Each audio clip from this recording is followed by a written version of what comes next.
I was scared and I felt like sick because I was worried.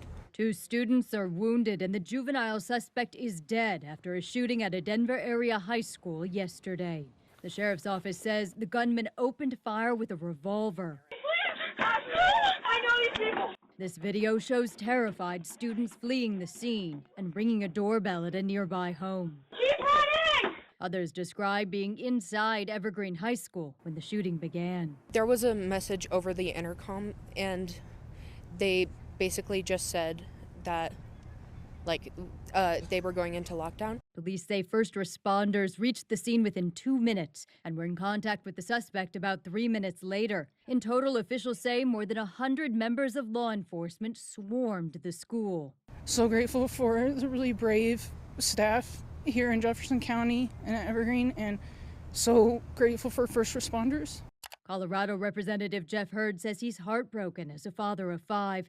Governor Jared Polis is reminding students about free mental health resources. Colorado Senator John Hickenlooper says Congress should find a bipartisan solution to stop school shootings. If there were a terrorist trying to hurt our country, what more harmful thing could they do but to make our children scared to learn, scared to go to school, right? We're terrorizing ourselves. I'm Amy Kiley reporting. I'm the trauma medical director here at St. Anthony's Hospital. I was also the trauma surgeon on call this morning. We had the unfortunate events of receiving 3 patients who sustained gunshot wounds at Evergreen High School. I can tell you that our hospital did a tremendous job. We were able to take care of all 3 patients simultaneously with a great staff. I will tell you, we had 1 patient who sustained non-life-threatening injuries and is in stable condition. Our other 2 patients sustained injuries that are leaving them critically ill at this point. Unfortunately, traumatic injuries like this happen routinely here. Us being a level 1 trauma center, we take care of penetrating wounds all the time. So we usually have a little bit of a heads up. We're lucky when we do. In this case, this morning, we had about 5 to 10 minutes of prep time hearing that patients were coming. We weren't sure exactly how many patients, so we prepared for multiple. And that allowed us to take care of the patients very quickly when they came in. We have a big team that responds to incidents like this. The whole hospital, kind of shifts gears and is ready to respond to any number of patients that present.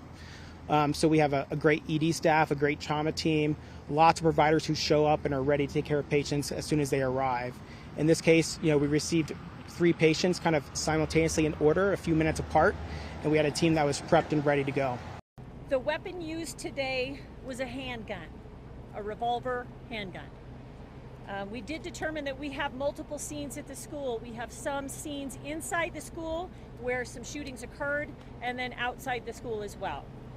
So several crime scenes to process and lots of people to interview. There were a lot of kids inside the school who saw it, heard it, witnessed something, so we'll be tied up with those interviews for some time. Obviously, we're going to focus on that suspect's home, his car, his locker, all the things that we need to do to find out more about him and maybe why this happened.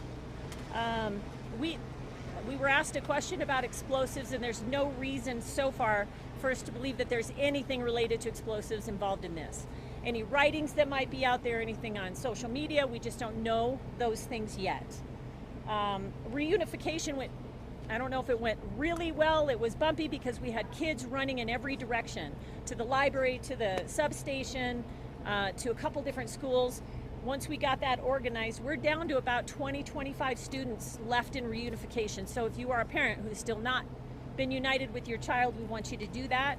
And as soon as reunification is done, we will open up Highway 73 and Highway 74, and so you can move about through downtown Evergreen again. FBI's evidence response team is here, and they'll be assisting with the crime scene. ATF is also here, and then so many jurisdictions, I can't name them right now, a couple hundred. And just to verify, all 3 that were transported immediately from the school sustained gunshot wounds, and we think that that's it. There have been some talk about a 4th transport, and we just haven't been able to nail it down. I don't know why, but that's where we're at. We did have deputies, as Jackie said, on scene within 2 minutes. Our partners at R1 Schools has been working with us throughout this tragedy.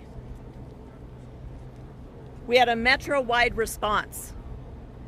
There have been phone calls to me from fellow agencies, chiefs of police, sheriffs throughout the entire state of Colorado, people out of Minnesota that have reached out to me, people at the state level, the federal level. So we have had a lot of outpouring as to resources and what people could assist us with, and we appreciate every single bit of that. This investigation will go on. We don't know how long. It's possible it will last days. We will release what we can when we can. The one thing I want to make sure that our citizens are aware of, we at the Sheriff's Department, this was our community. This was our people. This was our kids. We work with our citizens each and every day. We work with the kids in our schools each and every day. This affects us. I was scared and I felt like sick because I was worried. I texted my mom. And what were those messages kind of like? I just told her what was happening and that I was safe, but scared. There was a message over the intercom and they basically just said that they were going into lockdown. I was in the nurse's office right before it happened, so I heard the walkie-talkies before too. You're really anxious, sad, really scared, and so grateful.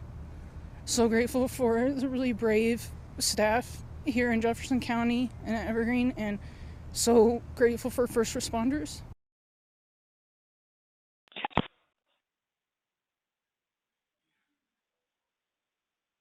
Thanks for stopping by. If you'd like to leave a message, you can do it now.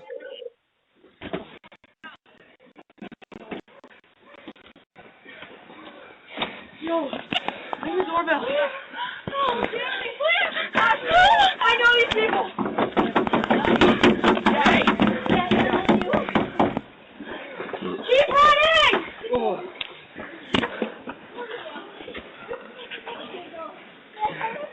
I'm not calling. Can we ring? Yeah, go in.